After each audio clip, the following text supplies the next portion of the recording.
Hi friends, welcome back to Kavita Vismaya channel. ನಾನಿವತ್ತು ಮನೆಯಲ್ಲೇ ತುಂಬ ಈಸಿಯಾಗಿ ನಿಪ್ಪಟ್ಟು ಮಸಾಲ ಯಾವ ರೀತಿ ಮಾಡೋದು ಅಂತ ತೋರಿಸ್ತಾ ಇದ್ದೀನಿ.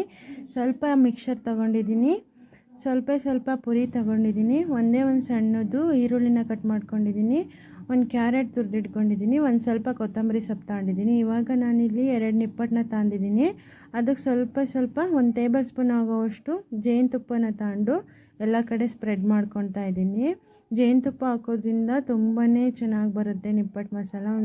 ಬಾಯಿಗೆ ನಾವು ತಿನ್ನುವಾಗ ಸ್ವಲ್ಪ ಸ್ವೀಟು, ಮಧ್ಯದಲ್ಲಿ ಸ್ವಲ್ಪ ಖಾರ ಆ ಥರ ಸಿಗುತ್ತೆ. ಹಂಗಾಗಿ ಜೇನುತುಪ್ಪ ಹಾಕೊಂಡು ಮಾಡ್ಕೊಂಡ್ರೆ ತುಂಬಾ ಚೆನ್ನಾಗಿರುತ್ತೆ. ಜೇನುತುಪ್ಪನ ಈ ಥರ ಎಲ್ಲ ಕಡೆ ಫಸ್ಟು ಸ್ಪ್ರೆಡ್ ಮಾಡ್ಕೊಳ್ಳಿ. ಆನಂತರ ಇದಕ್ಕೆ ಪುರಿನ ನಾನು ಅದ್ರ ಮೇಲೆ ಹಾಕ್ಕೊಳ್ತಾ ಇದ್ದೀನಿ. ಎಲ್ಲ ಕಡೆ ಪುರಿನ ಹಾಕ್ಕೊಂಡು ನೋಡಿ ಈ ಥರ ಸ್ಪ್ರೆಡ್ ಮಾಡ್ಕೊತಾ ಇದ್ದೀನಿ ಎಲ್ಲ ಕಡೆ.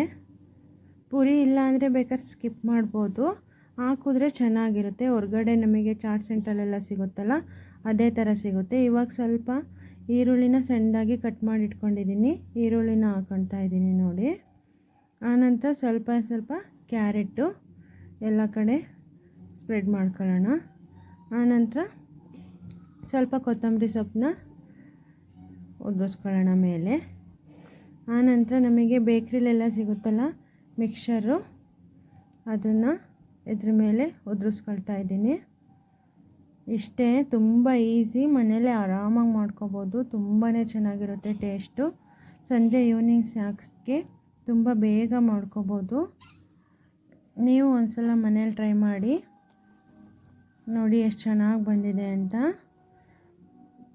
Thank you for watching.